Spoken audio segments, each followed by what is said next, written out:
जिसके घर में पितृदोष प्रबल होता है, बहुत प्रबल पितृदोष है, तो उसके घर के जहां पानी का मटका रखा था, पितृदोष मालूम है ना, पितृदोष का लक्षण क्या होता है? 1 रुपए कमाओ, 1.25 रुपए खर्च हो, समझ लेना पितृदोष है। रात्रि को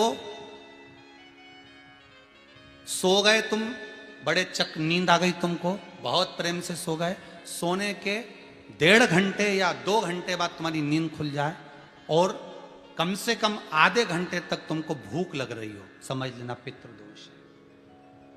सोकर उठने के बाद में जैसे ही 1-2 घंटे की नींद हो गई और अचानक नींद खुल गई और तुम्हें भूख लग रही है,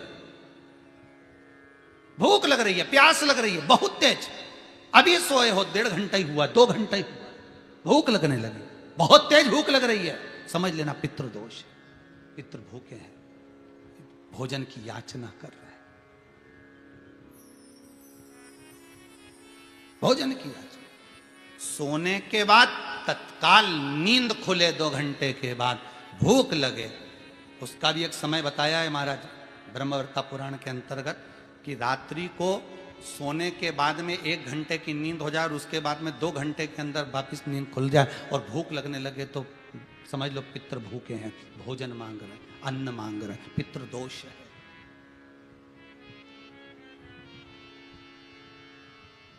पितृदोष का कुछ कुछ वर्णन किया गया है। घर में एक पात्र के चक्कर में, एक बेडशीट के चक्कर में, एक सामान के चक्कर में विवाद हो रहा है तो समझ लो पितृदोष है। 1 रुपया कमाया, 1.25 खर्च हो रहा है, पितृदोष है। घर में एक बीमार, दूसरा फिर बीमार हो गया, तीसरा फिर बीमार हो गया, एक ठीक हुआ, एक बीमार हुआ, पितृदोष है। पितृदोष का भाव, तो उसके लिए करना क्या है? शिव महापुराण की कथा कहती है, सुंदर गणेश जी का चरित्र वर्णन करता है, स्कंद पुराण कहती है, विष्णु पुराण कहती है कि दुर्वा 21 दुर्वा की गांठ बनाकर, 7 गांठ 21 दुर्वा की बनाकर जो अपने पितरों का मटका, मटका मतलब परिंडा, हंडा, जो भी पानी का भरते हो, उसके नजदीक में मात्र एक कटोरी में चावल रखकर उसमें अगर दुर्वा रख देता है तो मात्र 5 या 7 दिन में पितृदोष समाप्त होना प्रारंभ हो जाता है। उसके घर में लक्ष्मी की वृद्धि होने लगती है, सुख शांति अपने आप आने लगती है, उसका क्लेश समाप्त हो जाता है। दुर्वा में वो गुण है जो पितृ भी उसका भाग अमृत तत्व प्राप्त करना चाहता, अमृत देना चाहता। और सरल भाषा में समझिए, जिसकी फैक्ट्री नहीं चल रही हो, फैक्ट्री में बार बार कुछ तकलीफ आ रही हो, गाड़ियां नहीं चल रही हो, 4 व्हीलर गाड़ियां ले रखी हैं, कभी ट्रक गड़बड़ हो रहा है, कभी ट्रक में ये हो रहा है, कभी गाड़ी में ये हो रहा है, कभी बस में ये हो रहा है, बस एक काम करना है, दुर्वा का थोड़ा सा भाग लेकर पानी के लोटे में उसको डालकर 5 अक्षत के दाने उसको पटक कर उस गाड़ी के अंदर उस कलश को रख दो, बस आधे घंटे के लिए, और उस पानी को चक्के के चारों तरफ डालते डालते जाइए दुर्वा के साथ में, तकलीफ नहीं देगा।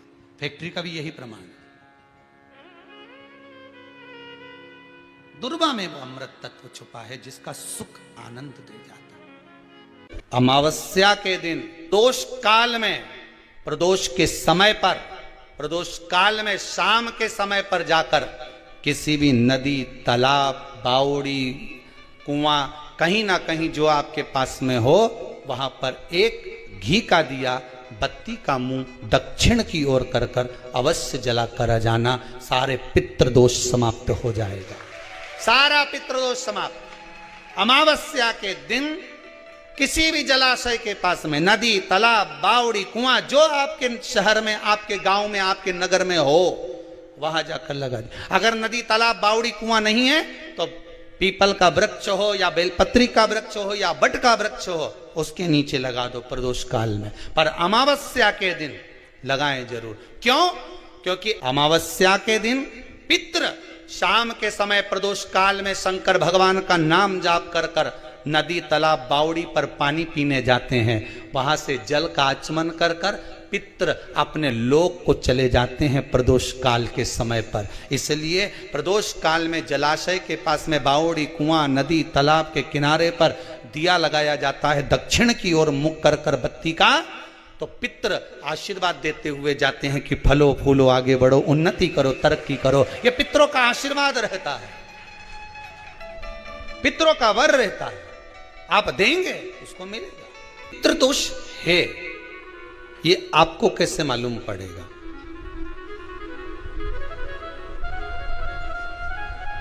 पितृ भूखे हैं इसका तो वर्णन हमने पहले कर दिया कि रात्रि को जब आप सोने के बाद में 1-1.5 घंटे बाद अगर आपकी नींद खुल जाए, 1 घंटा 1.5 घंटा आप सो लिए, उसके बाद जो नींद खुली तो 1-1.5 घंटे तक अगर आपको नींद नहीं आ रही है, रात्रि को सोने के बाद में 1 घंटे बाद जब उठे तो आपको प्यास लग गई,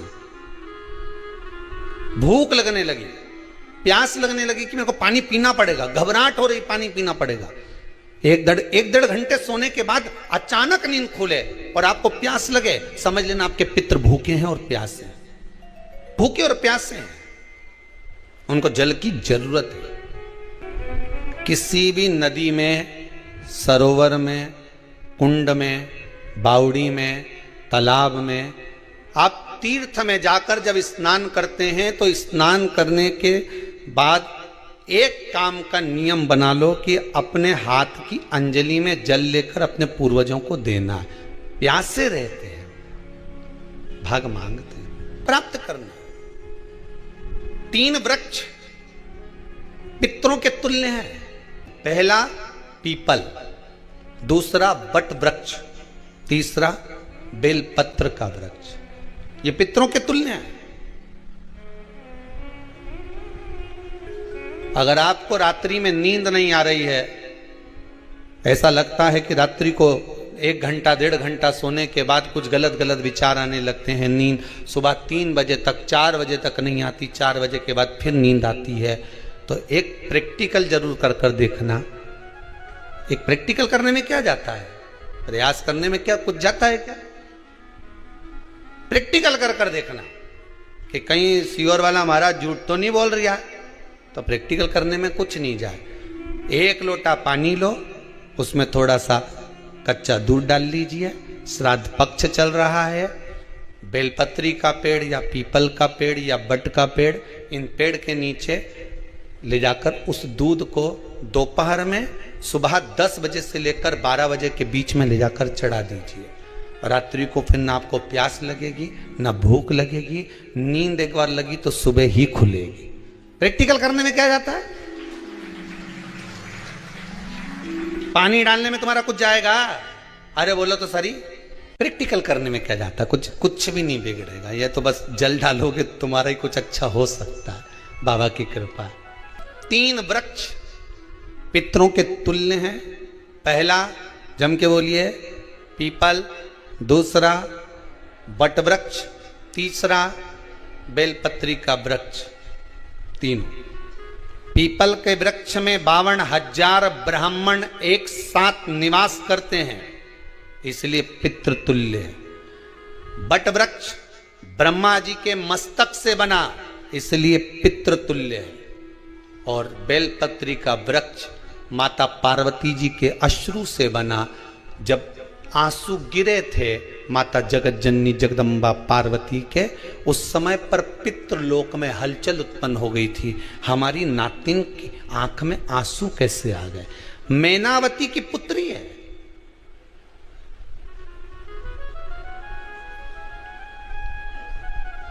पितरों की नातिन, इसकी अश्रु कैसे गिर गए? पार्वती जी ने कहा ये आंसू नहीं, मेरा पुण्य भाग प्रकट करती हूं बेलपत्री के रूप में। तो पितरों ने वर दिया था कि ये बेलपत्री का वृक्ष हमारा आशीर्वाद है, इसके नीचे अगर कोई दीप लगाता है, शिव को स्पर्श कर चढ़ाता है, उसके पितरों की शांति होगी। हम स्वयं उसको आशीर्वाद देने के लिए पधारेंगे। बेलपत्र का वृक्ष पितृतुल्य। तो रात्रि को अगर भूख लग रही है, प्यास लग रही है, तो पितृदोष। दूसरा पितृदोष का लक्षण बताया, घर में कोई शुभ कार्य ना हो, वंश की वृद्धि ना हो। 1 रुपये कमाओ, 1.25 रुपये खर्च हो रहे हैं, पैसा 10 जगह से कमाई आ रही है पर घर में टिक नहीं पा रही है, आया गया, पितृदोष। जरा सी कटोरी पड़ी है, उसके पीछे विवाद चालू हो जाए, पानी ढुल गया उसके पीछे विवाद हो जाए, या छोटी छोटी बात में घर में क्लेश मचा हुआ है, पितृदोष है। समझ लो हमारे पूर्वज हमसे खुश नहीं है, प्रसन्न नहीं। अमावस्या के दिन सारे पितृदोष समाप्त हो जाएगा, सारा पितृदोष समाप्त। जिनके यहाँ पितृ जिनके यहाँ पितृदोष होता है, काल सर्प दोष होता है, वास्तु दोष होता है, उनको ज्यादा कुछ नहीं करना होना। महाराज एक बेल का फल लीजिए। क्या लेना है? बेल का फल, बेलपत्री का जो फल होता है उसको ले लो। उसके अंदर का जो गुर्दा होता है, अंदर का जो भाग होता है, उसको निकाल लीजिए और उस बेल के फल में आटा सेक कर उसमें शक्कर मिलाकर उसको उसके अंदर भर लीजिए। अमावस्या के दिन सुबह 10 बजे से पहले उस बेल फल में जिसमें तुमने पंजेरी भरी है, आटा सेक कर भरा है शक्कर के साथ में, उसको अपने घर में घुमाने के बाद में जिसको काल सर्प दोष बताया है, पितृदोष बताया है या वास्तु दोष का स्मरण बताया है, घर में सब दूर घुमाकर अपने परिवार का हाथ का स्पर्श कराकर पीपल के पेड़ के नीचे तक खड्डा खोदकर उस बेलपत्र के उस फल को दाब दीजिए। उस फल को उसमें दबा दीजिए। महाराज केवल एक अमावस्या करना रहता है, पितरों के दोष से मुक्ति मिलती है और हमारे घर के कार्य सफल होना प्रारंभ हो जाते हैं। कार्य की सफलता होती है, कार्य में सफलता प्राप्त होने लगती है। हम तो कई बार कहते हैं महाराज जी, अगर ऐसा लगे किसी औषधि को आप ले रहे हैं, मालूम पड़े कि औषधि आपको लग नहीं रही है, शिव महापुराण की कथा कर रही है, मान लो औषधि आपको नहीं लग रही, आपने औषधि बहुत दिनों से ले रहे हो, कोई दवाई, मान लो आप किसी भी दवाई को ग्रहण कर रहे हैं और वो औषधि लगी नहीं रही है, वो शरीर को लगी नहीं पा रही और आप ठीक ही नहीं हो पा रहे, 15 दिन हो गए, 8 दिन हो गए, बताओ, उतना की उतना ही कैटरीना है, उतना ही उतना अपना भरा हुआ, वही की वही लीवर, वही की वही किडनी, वही की वही स्मरण, सभी कुछ वही वही है, उतने की उतना ही है। बीपी भी ऊंचा नीचा चल रहा है पर लेवल में नहीं आ रहा, शुगर भी लेवल में नहीं आ रही, तो प्रयास करा करो महाराज, बेलपत्री के फल का जो गुर्दा है, अंदर का जो भाग है फल का, उसको पानी में गला लीजिए और प्रदोष की प्रदोष, कम से कम प्रदोष नहीं हो और बीमारी जरा दवाई लगी नहीं रही हो तो बिना प्रदोष के भी कर सकते हो, उसको पानी में गलाइए। आधा घंटा पानी में, जैसे आपको सुबह मंदिर जाना है 10 बजे, तो सुबह स्नान कर कर कम से कम 6:30-7 बजे उसको पानी में गला दीजिए और उस बेले के फल का गुर्दा सा गला हुआ पानी शिव जी को ले जाकर समर्पित कर दीजिए। महाराज उस पानी में से थोड़ा सा 1 चम्मच पानी शिव जी पे चढ़ा हुआ लेकर आ जाइए। उस पानी को जो बीमार व्यक्ति है उसको औषधि देने से पहले मात्र आधी चम्मच से भी आधा चम्मच उसको दे दीजिए। भगवान शंकर का श्री शिवाय नमस्तुभ्यम का जाप कर कर उस पानी को देने के बाद अगर आप औषधि देंगे तो ये पक्का है कि औषधि अपना कार्य करना प्रारंभ कर देगी और वो स्वस्थ होना प्रारंभ हो जाएगा। वो स्वस्थ हो औषधि के लिए 7 स्थान शिवलिंग के बताए हैं जहां पर भूल से भी अगर कोई चंदन की उंगलियां लगा देता है, 7 स्थान ऐसे हैं जहां चंदन की मात्र उंगलियां लगा देने से ही शिव पितृलोक के पितरों को मुक्ति प्रदान करके वैकुंठ लोक का निवास दे देते हैं। 7 स्थान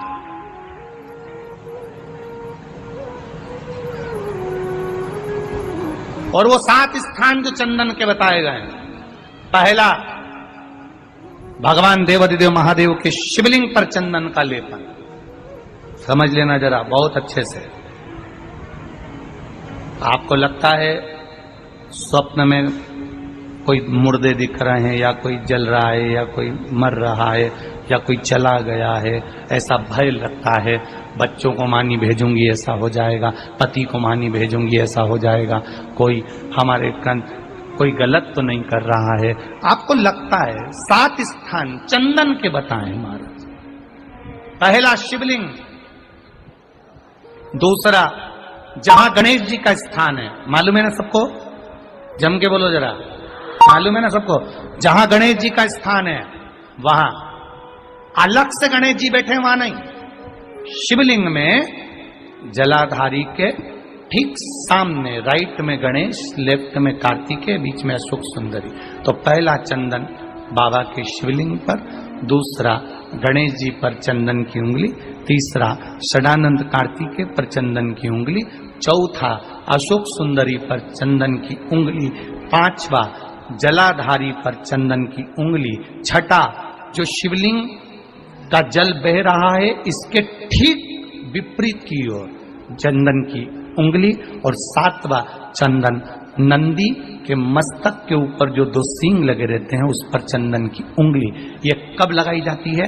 या तो अमावस्या के दिन आपको लगता है कि हमारे पूर्वजों का उद्धार नहीं हुआ, हमारे पूर्वजों का कल्याण नहीं हुआ, कहीं अधोगति में कोई चला गया है, उसका बस एक बार, रोज नहीं जरूरत है, प्रतिदिन जरूरत ही नहीं,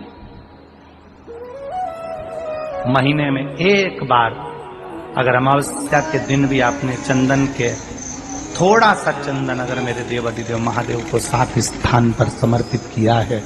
अशोक यहाँ पर वर्णन कर रही है, मैना, धन्य और कला की कथा कर रही है। तीनों ने सनकादि ऋषियों से मांगा।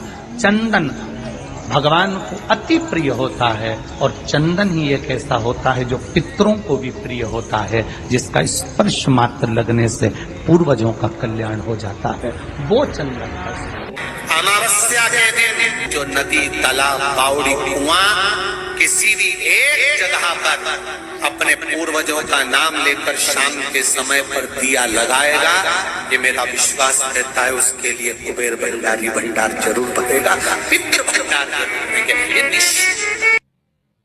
अमावस्या तुलसी की लकड़ी पानी में घुमाकर, लकड़ी नहीं हो तो माला तो होगी ही, जल में भ्रमण कराकर, जल में घुमाकर, तुलसी की लकड़ी को जल में डालकर स्नान जो करता है, मात्र घुमाना है, लकड़ी डालकर नहीं रखना है, घुमाकर अपने पूजन वाले स्थान पर रखना, या पानी में पहले से घुमा लो, उस पानी को ले जाकर डाल दो।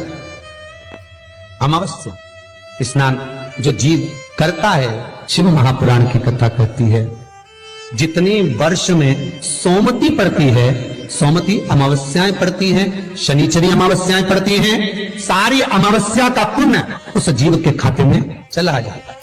तो अच्छे से ध्यान रखिएगा, आप ब्राह्मण को भोजन कराएं ना कराएं, आपने धूप छोड़ी ना छोड़ी वो पता नहीं, गाय को रोटी दी ना दी, स्वान को भोजन दिया ना दिया, कौवे को भोजन दिया ना दिया, चलेगा, पर अमावस्या के दिन, उस दिन प्रदोष काल में, प्रदोष के समय पर, शाम के समय पर जाकर किसी भी नदी, तालाब, बावड़ी, कुआं, कहीं ना कहीं जो आपके पास में हो, वहां पर एक घी का दिया, बत्ती का मुंह दक्षिण की ओर कर अवश्य जला कर जाना, सारे पितृ दोष समाप्त हो जाएगा। से निवेदन है, माताओं से निवेदन है, मान लो आपको कोई ब्राह्मण देवता ने कहा कि आपके यहाँ पितृ दोष है, तो आपको घबराना नहीं है कि महाराज जी मुझे क्या करना पड़ेगा, पितृ दोष है, एक चावल का दाना घर में से लीजिए, हथेली पर रखिए, पानी का जो मटका होता है, हंडा होता है,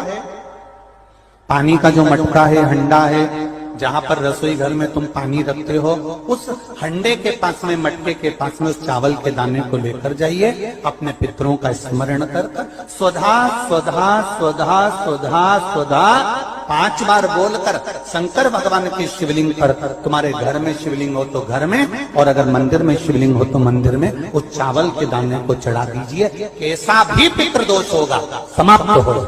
कि गाय जब अपने बछड़े को दूध पिलाए और बछड़े के मुख पर जो फेन आए, उस फेन को अमावस्या के दिन दोपहर में 12 बजे चम्मच में लेकर, जो बच्चा चिड़चिड़ करता हो या पढ़ाई में मन नहीं लगता हो या दिमाग थोड़ा सा कमजोर हो, डॉक्टर के इसका विवेक काम नहीं कर रहा, बुद्धि काम नहीं कर रही है, उस बच्चे को 2 या 3 अमावस्या गाय जब बछड़े को दूध पिलाए, बछड़े के मुंह पर जो फेन आता है वो फेन उस बच्चे को पिला दिया जाए, तो बच्चा विद्वान होता है, उसका विवेक काम करना प्रबल